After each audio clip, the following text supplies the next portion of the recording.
deyəcəklər? Böyüklərdə olduğu kimi uşaqlarda da əksər xəstəliklər artıb. Ən vacib məqamlara köklənək. Yenə də uşaqların mobil telefonlardan çox istifadəsi çox yol verilməz bir şeydir.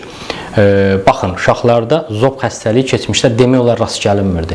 Uşaqlarda zob xəstəliyi nadir rast gəlinən bir şeydir.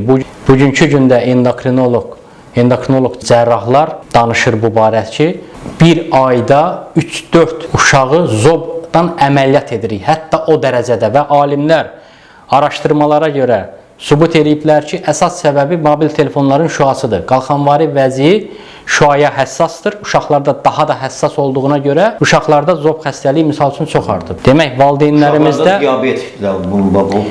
hər bir xəstəlik, yəni valideynlərdə də günah çoxdur, açığı desək. İstəsələr uşağı, məsələn, valideyn tanıyıram ki, uşağa ümumiyyətlə mobil telefon vermir. Demək, istəsək bacararıq. İstəsək bacararıq. Canlı uşağı baxmaqdan qurtarmaq üçün istəyir bağçalarda, istəyir də evlərdə. Xüsusən qadınlar uşağın əlinə telefon verir ki, uşaq iqra ilə oynasın, başını qaçsın, bu da getsin işi ilə, gücü ilə məşğul olsun.